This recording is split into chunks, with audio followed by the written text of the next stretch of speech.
साथियों, जय भारत, जय संविधान। नमस्कार, मैं हूं हरीश मौर्य। साथियों, आज हमारा जो विषय है वो है एकाधिकार और अधिनायकवाद, जो देश के लिए एक बड़ा खतरा है। और अधिनायकवाद लोकतंत्र जो है उसका विरोधी विचारधारा है साथियों। लोकतंत्र की विरोधी विचारधारा।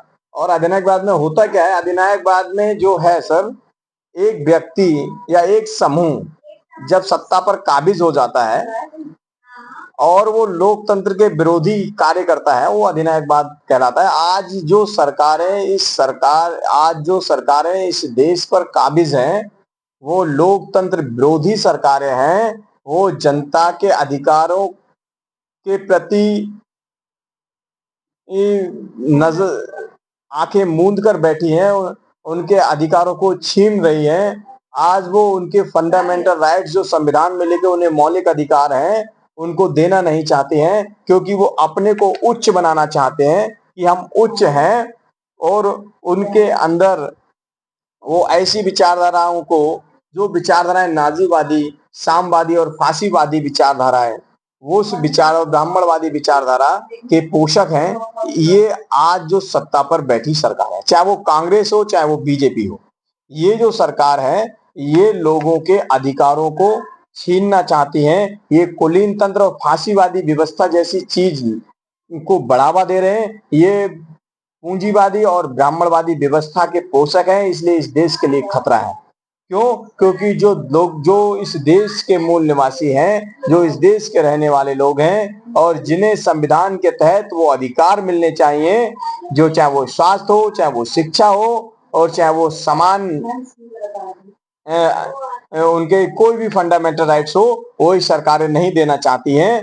क्यों? क्योंकि ऐसी व्यवस्था के जो अधिनायकवाद को मानने वाले लोग होते हैं, वो अपने को उच्च मानते हैं और वो सत्ता को अपने हाथ में लेकर सत्ता का दुरुपयोग करते हैं। आज वही देखिए, लगातार इस देश के अंदर बलात्कार, लगातार इस देश के अंदर मर्डर जैसी व्यवस्थाएं, मर्डर मर्डर लगातार मर्डर की जो घटनाएं और बलात्कार की जो बेटियों के साथ घटनाएं, जो शिक्षा को लगातार स्कूलों का बंद होना, शिक्षा को बिल्कुल पूर्ण रूप से खत्म कर देना, पूंजीवाद को एक बहुत तेजी से बढ़ना, निजीकरण का बहुत तेजी से बढ़ना। और आज इस देश की जो व्यवस्था हो गई है, आज इस देश की जो हालत हो रही है, तो वो अधिनायकवाद और सुप्रीमोवाद है। साथियों, ऐसी जो पार्टियां हैं, जो इस देश की मास्टर चाबी राजनीति होती है, ऐसी जो पार्टियां जो व्यक्तिवाद, परिवारवाद और सुप्रीमोवाद पर आधारित है और ये अधिनायकवाद पर आधारित है, ऐसी पार्टियों को आपको छोड़ना पड़ेगा। ऐसी ब्राह्मणवादी पार्टियों को आपको छोड़ना पड़ेगा और राजनीतिक तौर से अपने अंदर चेतना लानी पड़ेगी, जिससे हम इस देश को बचा सके। इस देश का नागरिक होने के नाते हमें इस देश को बचाना पड़ेगा। क्यों? क्योंकि राजनीति की डिसीजन मेकिंग स्ट्रक्चर में और ऐसी कोई भी लोकतांत्रिक पार्टी जब तक नहीं पहुंचेगी जो हमारे इस देश को, इस देश को बचा सके, जो लोकतंत्र को पूर्ण रूप से लागू करने वाली पार्टी हो, जो इस देश को, लोगों को फंडामेंटल राइट्स, जो उनके मौलिक अधिकार हैं, वो देने वाली पार्टी हो, जब तक इस देश में काबिज नहीं होगी, तब तक हमारे इस देश को हम नहीं बचा सकते साथियों। इसीलिए आपको ऐसी सुप्रीमोवादी, परिवारवादी, जो देश के लिए एक बड़ा खतरा है, अधिनायकवादी पार्टियों को छोड़ना पड़ेगा। आज एक छोटा वर्ग, जिसमें आज देख लीजिए, जो असंवैधानिक व्यवस्था कॉलेजियम सिस्टम है, उसके द्वारा 10% लोग, जो जर्नल के लोग हैं, आज हमारी संवैधानिक समाज, जो संवैधानिक पहचान है, SC, ST, OBC और कन्वर्टेड माइनॉरिटी और जनरल, तो आज जनरल के 90% वहां जज बैठे हुए हैं, 10% आज SC, ST, OBC के 10 बैठे हुए हैं, जो एक बहुसंख्यक है। ऐसी सत्ता, ऐसी जो व्यवस्थाएं पर बैठे हुए लोग होते हैं, तो ये जो अल्पसंख्यक लोग होते हैं, ऐसे अल्पसंख्यक लोग होते हैं, तो एक व्यक्ति या एक समूह जिस व्यवस्था को चलाता है, समूह एक छोटा व्यवस्था, एक समूह एक छोटी संख्या हो गई जो अल्पसंख्यक हो गई, तो ये अल्पसंख्यक होने के बावजूद भी 90% जो लोग हैं, बहुत ही बहुसंख्यक लोग जो हैं, उन पर काबिज हैं, उन पर आर्थिक स्थिति से, क्योंकि ये पूंजीवादी लोगों के साथ मिलकर, ये पूंजीवादी व्यवस्था को चलाकर और ब्राह्मणवादी व्यवस्था को चलाकर उनके मौलिक अधिकार और उनके जो अधिकार हैं वो नहीं देना चाहते हैं और ऐसी व्यवस्था कुलीन तंत्र और फांसीवादी व्यवस्था जैसी व्यवस्था लाना चाहते हैं। इसलिए इस देश के लिए बड़ा खतरा है, जिससे हमारे लगातार गवर्नमेंट के जो संस्थान हैं वो खत्म होते चले जा रहे हैं, तो निजीकरण बढ़ता चला जा रहा है। आज जो नौकरियां खत्म होती चली जा रही हैं, आज स्कूलों को बंद किया जा रहा है, सरकारी स्कूलों को बंद किया जा रहा है। आज स्वास्थ्य व्यवस्थाएं बिल्कुल ध्वस्त हैं और आज ये देश भुखमरी की स्थिति पर पहुंच चुका है साथियों।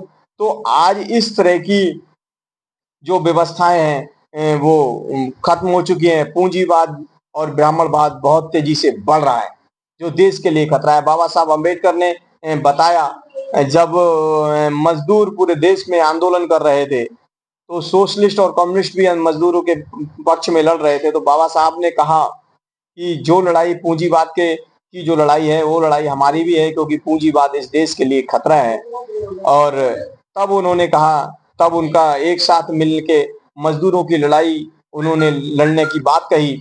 साथ ही बाबा साहब ने कहा कि पूंजीवाद के साथ साथ दूसरा जो दुश्मन है इस देश का वो है ब्राह्मणवाद। अगर हमें इसके साथ भी लड़ना चाहिए, मगर वो जो पार्टियां थी, वो जो लोग थे, उनके उच्च जो उनका नेतृत्व करने वाले लोग थे, वो भी उन्हीं ब्राह्मणवादी व्यवस्था के पोषक थे और ब्राह्मणवादी व्यवस्था को मानने वाले लोग थे, जिसके कारण वो मूवमेंट को अधिकार नहीं दिला पा रहे। आज देख लीजिए, जहां पर औद्योगिक संस्थान है वहां भी मजदूरों को उनके अधिकार नहीं मिल रहे हैं। उनके जो गवर्नमेंट के वेजेस मिलने चाहिए, जो उनकी मजदूरी मिलनी चाहिए, वो नहीं मिल पा रही है। रात दिन घटनाएं बढ़ती चली जा रही है। आज बलात्कार की घटनाएं, रात दिन नशे की लगातार नशा जो युवाओं को नशे की लत में भेजा जा रहा है। आज जो शिक्षा को बर्बाद किया जा रहा है साथियों, आज इस देश में जरूरत है कि इस अधिनायकवाद को और एकाधिकारवाद को खत्म किया जाए, जिससे इस देश में हम समता मूलक समाज की स्थापना कर सके। फुले, साहू, पेरियार और जैसे हमारे अच्छे जो जो महापुरुष थे, उनके सपनों का भारत बना सके, उनके इस लोकतंत्र की व्यवस्था ला सके, संविधानवादी विचारधारा को ला सके, जिनमें समान अधिकार हो, समान शिक्षा हो, समान रोजगार हो और वन नेशन वन एजुकेशन की बात हो। मगर आज वो लोग वन एजुकेशन की बात नहीं, वन इलेक्शन की बात करते हैं साथियों।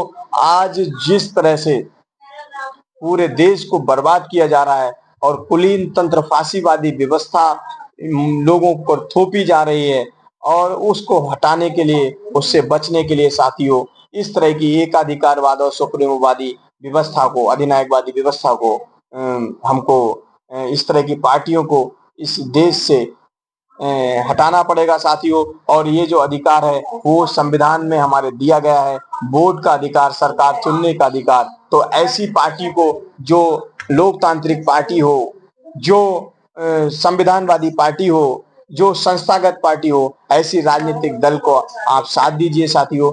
और ऐसे संगठनों को, जो संस्थागत संगठन हो, लोकतांत्रिक संगठन हो, उनको आगे बढ़ाइए, जिससे लोकतंत्र की व्यवस्था है और लोगों की व्यवस्था है, लोगों का तंत्र बने, लोगों की सरकार आए, इस जनता की सरकार आए, जिससे हम इस देश को बचा सके और इस सुप्रीमोवाद से, अधिनायकवाद से, ये एक ग्रुप जो डिक्टेटरशिप जो चल रही है, हम इससे बचा सके, इस देश को बचा सके, इस ब्राह्मणवादी व्यवस्था से इस देश को बचा सके, लोगों को अपने बता सके साथियों। जिस प्रकार जिस देश में सेना के लिए अपशब्द बोले जा रहे हैं, तो सोचिए उसके अंदर वो देश की क्या स्थिति होगी। आज जितना डर हमें बाहर के आतंकवादियों से है, जिस तरह से हमारी सेना बाहर के आतंकवादियों से हमारे देश की सुरक्षा कर रही है साथियों, उसी प्रकार आपकी भारतीय होने के नाते, इस देश की व्यक्ति, जिसके देश के नागरिक होते के नाते आपकी जिम्मेदारी बनती है कि अंदर के जो आतंकवादी जो लोग बैठे हुए हैं, वो आतंकवादियों से ज्यादा खतरनाक है, कि हम उनको हटा सकें और उनको जो सत्ता पर काबिज हैं उनको भगा सकें। वो हमें वोट का अधिकार संविधान ने दिया है, उस वोट से हम इस देश को सुरक्षित करें और अपने अधिकारों को सुरक्षित करें और इस देश की रक्षा करें साथियों। ये हमारी नैतिकता है। इसी प्रण के साथ हम नेक्स्ट वीडियो में मिलेंगे साथियों। जय भारत, जय संविधान, जय भीम, जय मूल्यवासी साथियों। धन्यवाद।